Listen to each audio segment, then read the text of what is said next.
Former executive turned lifestyle entrepreneur, Connie is ridiculously dedicated to inspiring individuals to activate their power and live their dream as a lifestyle entrepreneur. It's time to sit down, lie down, or squat down and turn up the volume. Up or Out with Connie starts right now. Well, hey there, it's Connie Fife, the host of Up or Out with Connie and Jeff. As you could tell, Jeff's not here today.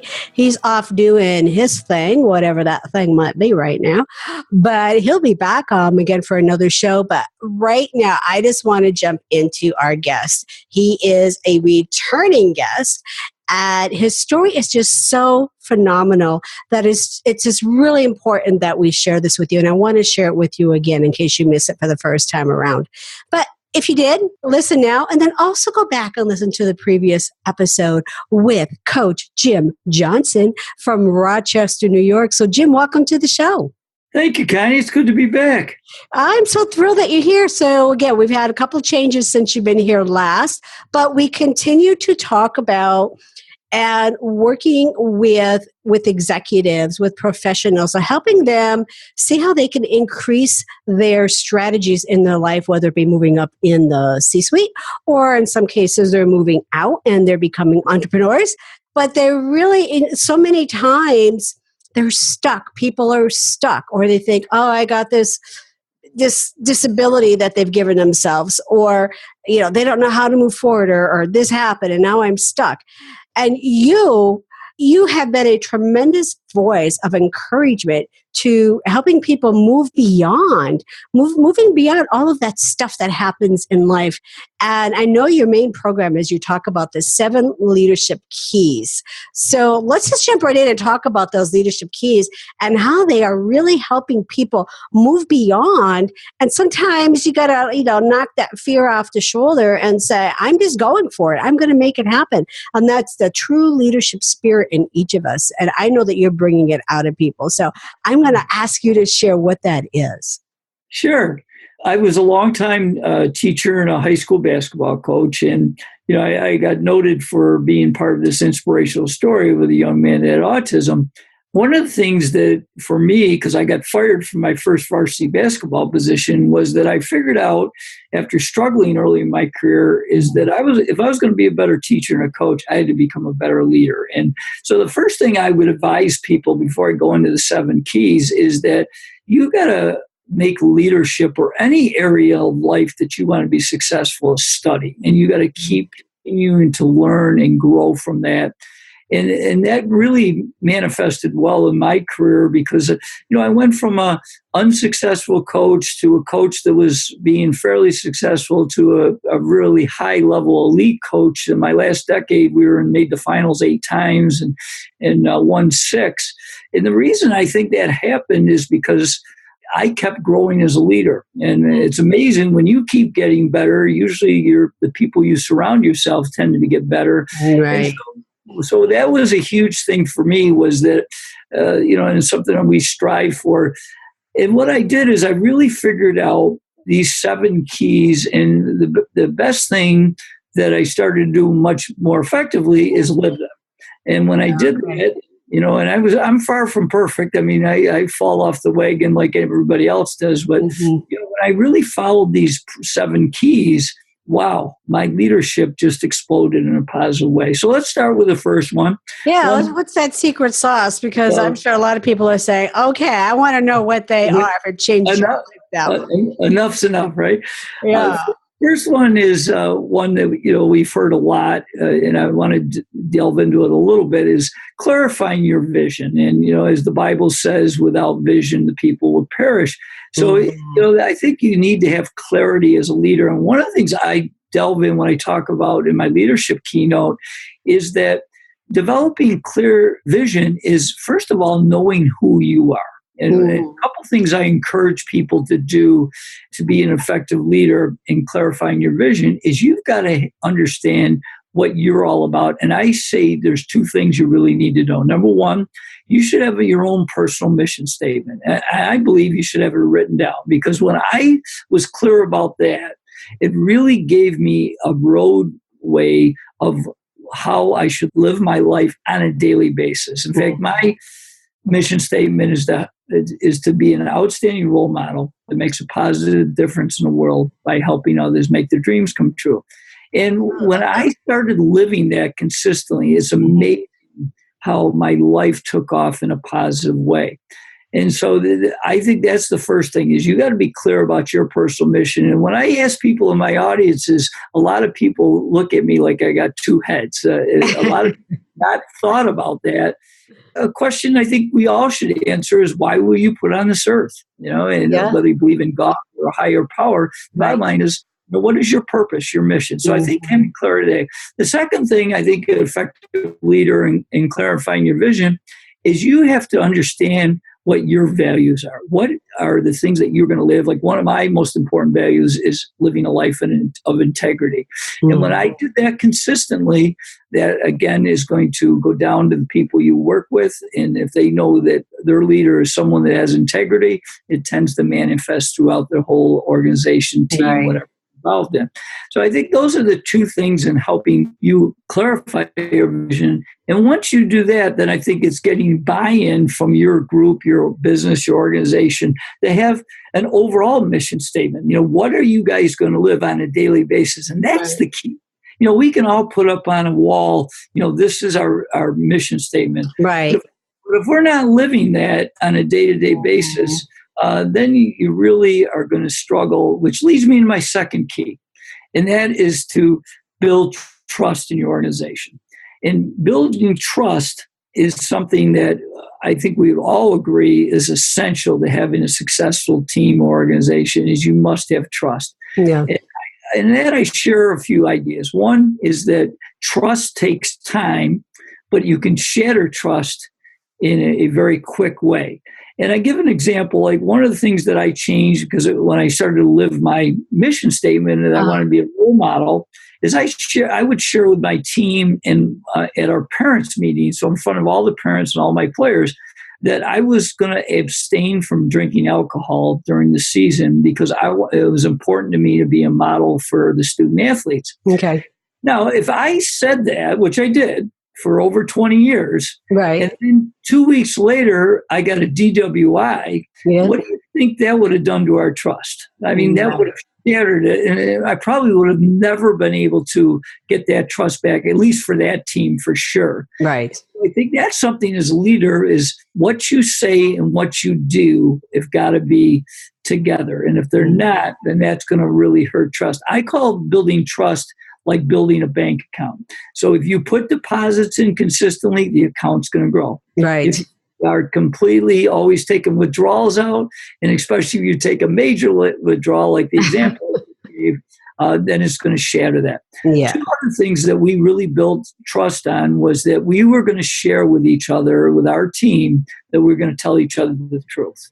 And in fact, one of the things that we were really strong, and we would come down very hard on our players if we found that they were dishonest, that we really wanted to build our whole team and our organization on the ability to tell each other the truth. Okay. The third thing that I found very powerful, it's a very simple concept, but I think as leaders we get caught up, and I know I did a lot, is that we want to put on that hat that I'm going to be the leader, I'm going to be the boss, I'm going to always critique. And I found the most effective leaders in this day and age are ones that are trying to catch people doing the right thing and praising them. And I think when you recognize people on a consistent basis, really build the trust, because then they know that you care about them. Right. That was something that we really changed, and boy, our teams exploded in a real positive way when I changed that mindset from one of the Mr. Critique to Mr. Find a positive about each person. And you know what? And I'm going to say that as a coach, I didn't ever criticize or critique. I did, but I really tried to change that mindset. In fact, I would tell my staff, some days we're just going to have a be positive day of practice. We're not even going to critique at all. We wouldn't tell our players that, but just that concept of building that was a Okay. really powerful thing in helping us build trust. So Let me ask you. I'm going to ask you a question. The question of what is your take on these sports teams and cheerleading teams saying everyone's on the team? There is no critiquing. There is no saying you need to do better. What are your thoughts on that? On that equality that everybody must play? You know what? I think there's a time and place for that. In an organization that you're trying to build success and greatness to, then, it can be open to anybody trying to get involved in your organization. But I think you got to have the right people on the bus. Because if you don't... Yeah, it always goes back to that, right? You got to have the right people on the bus or nobody wins. Right. Yeah, exactly. And, the one thing I found as a leader is that you do the best you can to create a positive environment. But you know what? You're not going to please everybody. And if you try to please everybody, you end up failing. So I think that's a really essential thing in doing that. So, there are times and places like, if you're at the park, everybody, include everybody. But if you're building a successful organization or team or whatever, then you got to have the right people, and that's part of being an effective leader. Is you got to attract the right people that are going to buy into going back to our first point about the vision, the mission, and what the organization's all about. Yeah, because everything that they're going to learn in high school all the way up into their life, their career, their job, some of the best learnings I've had was from that, was from things that I didn't get selected for or I didn't achieve. And so that forced me to work harder. Working harder gave me that confidence and that character to be the person that I am. So I was just thinking, I wonder what he thinks about that, because it is really a touchy subject right now with a lot of people. Yeah, without a doubt. We grew up, or I shouldn't say we, but my son grew up in an era where, you got a trophy for every team you were on. Okay.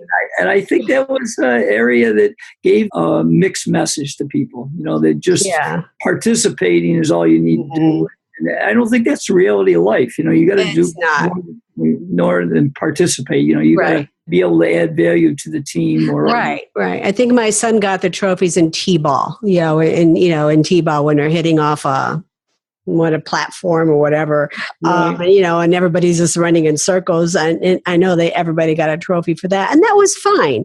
But then after that, it starts, okay, it's a sport, it's a team, there is competition involved. And again, that's what makes us a better person and who we are. So didn't mean to digress there. And I know that you were talking about your 7 leadership keys, but I don't want to run out of time because they are absolutely important. But I want to jump over to, you said that you have a new program and you've added a mix into what you do with your keynotes about the questions to lead an effective life. So I want to jump there because I think that is really important for our listeners to hear. What questions should they be asking themselves to lead an effective life, whether they're leading a corporate business, an entrepreneurial business, a basketball team, whatever it is. So what are some of those questions they should be asking? Yeah, sure. So very quickly, I did a follow-up program for a college class that I'd spoke to about leadership. And the professor said, well, what can you do to enhance what you've already spoke about? And I said, you know what? I'm going to come up with 10 questions to help people lead a more effective life. And I think you should be able to answer this. And I'll say that I can very clearly answer all 10, but earlier in my life, I would really have struggled with a lot of these questions. So let me get through them. First one is, starts pretty simple, and then it becomes a little bit more profound. The first one is, as a leader, who's the first person you must lead? And I'll answer that one. That's yourself. All right. And I think as leaders, we often forget the first person you must lead is yourself. Right. The second one is, how are you doing living your priorities? And I think that's something you're thinking out each day, your family, your work, your health, the list, financial, all those things that are in your life. How are you doing with priorities? And I think something to think about. Third one I put is, and I mentioned this a little bit before, is what are your top 3 values? And then, of course, you need to understand them clearly and then, of course, live them. The fourth one is, how are you using your time, talent, and treasure to serve others? Okay, so that's another one I think is a leader, because I really believe in servant leadership. So I think you got to find different ways that you can use your time, talent, and treasure to serve others. The fifth one is, do you have a personal mission statement, which we already talked about? Right. The sixth one is, do you have your 5 most important goals written down clearly? Number 7 was, do you have a personal wellness plan? Are you taking care of yourself? Because I found it's very hard to be an effective leader if you don't feel good about yourself. True. Next one is, do you have a financial independence plan? Again, when I asked that, some of the students looked at me cross-eyed because it's something that people never thought about. Well, if you don't think about your finances, then that's why we have a lot of people that are extremely in debt. Yeah. That one. Next one, do you have a personal growth plan? Another one that I got a lot of looks of skepticism is like, because people don't think about. And it was interesting because I asked this college class, I said, what does commencement mean? Because most of them were getting close to graduation. Right. And you know what? They couldn't tell me. They thought it was the end. And commencement means the beginning. And I think one thing as a leader, the most effective leaders that I've studied and been part of are people that continue to grow and keep getting better. And then the last question I said is, what are you doing in your life right now to live and leave a living legacy? Love that one. Definitely love that one. That's interesting. That's seeing that the legacy piece, and I think it is because we are getting older. Mm-hmm. But that question comes up more and more when I'm working with some of my clients. Yeah. I mean, I myself have been looking at that. What's the legacy? What am I leaving? What am I leaving behind? And of course, with my personal mission is my life's work is helping professional women achieve their excellence. And I mean, I go into more, but yeah, it is important. And when I really took hold of what that meant, it did change my life. It really did change my life. And I fought that for years of what my life's work was. I fought it for years. And I finally took hold of it only about 2 years ago. And it drastically has changed how I do business, how I work with, and even the way I feel about how I work with people. It's that it's not a career for me. It's not a job for me. My life's work is to help women achieve their success. So I'm thrilled. I'm thrilled to hear that in your 10 questions. So now this is the part where I ask you some questions. So I want you to finish the sentence for me. I am a leader because I understand who I am and how I can serve others. My favorite success quote is? Boy, there's so many. So I'm going to, can I give you 2? Sure, gosh, yeah, that's fine. That's fine. There are no traffic jams on the extra mile. And attitudes are contagious. Is yours worth catching? Okay. So one more. My process for evaluating opportunities is it a win-win situation where it can benefit myself and the people I'm working with? Wow. Okay. I lied. I do have one more question. I missed one. So never have I ever. Wow. That one I got to think about. I ever. It's probably why I skipped it. And you could skip it. It sounds like you've done it. I will say that in my life process that I made a lot of mistakes with decisions early in my life, especially in college and in early adulthood. And I'm glad that I grew from that because I'm much prouder of the person I am today. Beautiful. So what's the moment? What is that event in your life, that pivotal moment in your life that really made a difference? Well, it would be 2 things. The one that's significant that I'm kind of known for is the fact that, I put Jason J. McElwain, my team manager that has autism, in a game back in 2006, which of course he shocked the world and scored 20 points in less than 4 minutes, which I can't say I was planning on that, but that was significant and because of a couple of reasons. One, certainly because it inspired so many people. And the second thing, it just strengthened my faith And for me, it's God and the fact that I do believe in miracles and that miracles occur all the time. And so I think that was the thing. And then the other thing was earlier in my life is when I got fired from my first coaching position, when I thought I knew everything there was about coaching and realized I didn't. The epiphany there for me was the fact that I knew that I had to really become a better leader. And when I started my personal journey to improve my leadership skills by reading a lot more, by getting involved in talking to people that were effective and successful, and studying the art of leadership was very significant. And, I'm not sure I would have ever done that if an event like that where I got fired and was very helpful from it. So Right. So what do you believe is the world's greatest wound? The greatest wound, I believe, is that we don't have peace continually on earth, and people aren't.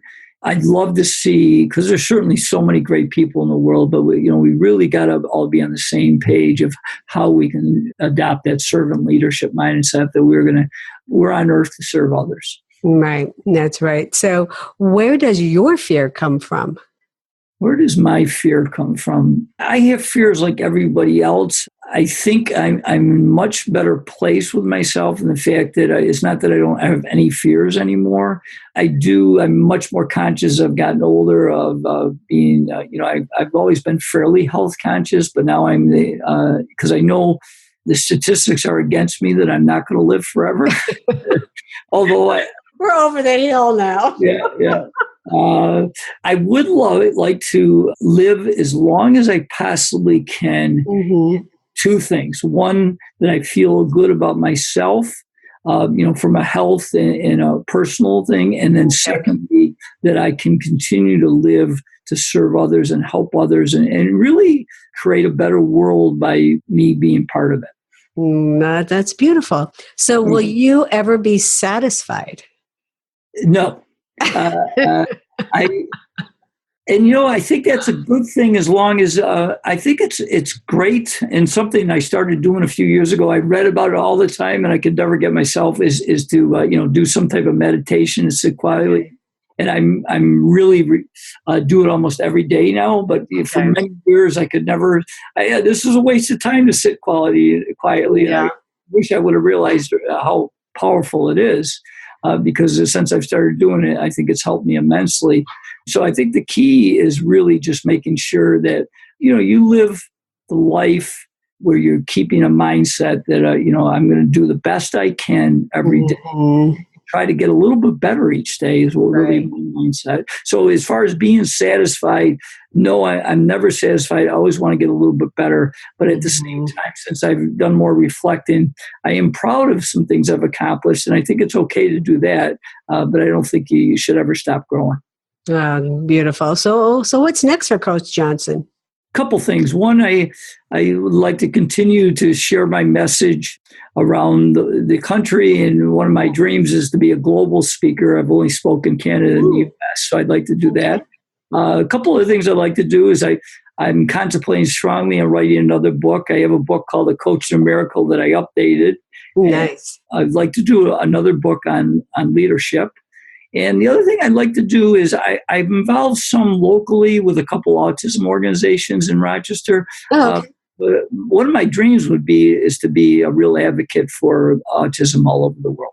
Oh, wow. Well, I hope you're definitely putting yourself out there. And I think I had shared with you that's what my daughter does. She works with kids with autism. Okay, wonderful. That's her specialty. She's in the Carolinas. So where can an event planner, an event professional find you to bring you in to speak at their next event? Sure. I have a little team, and the best way is we have all our information on my website, coachjimjohnson.com. We have video. I have a free newsletter. We do a weekly blog that you can sign up for, all complimentary, and more information about the revised vision of my book, and it shares all the programs that I do. I've been mostly a keynote speaker, although I do a goal setting workshop that I enjoy immensely working with teams and organizations. So easy to find you, CoachJimJohnson.com.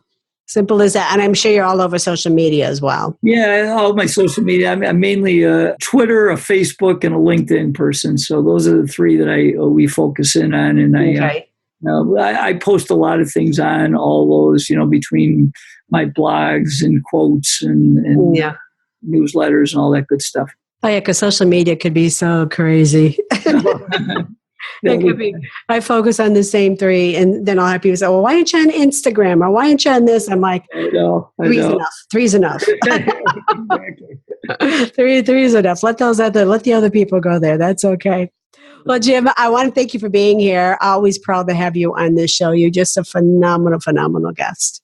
Well, thank you so much, Connie. It's always a pleasure, and keep up your great work.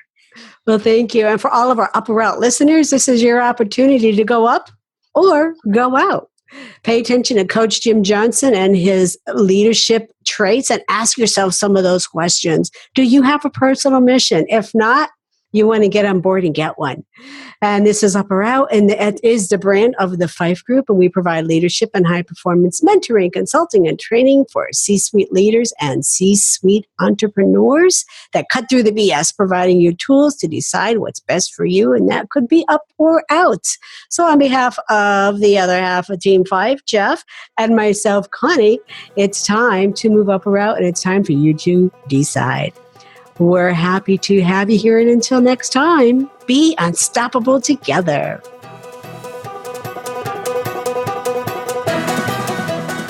Hey, y'all. Thanks for listening to Up or Out with Connie. If you like what you hear and would like to be a guest, email the team at bookme@uporout.com. Learn how you can activate your power at activatemypower.com. We'll see you over there. Activate your power and be unstoppable together.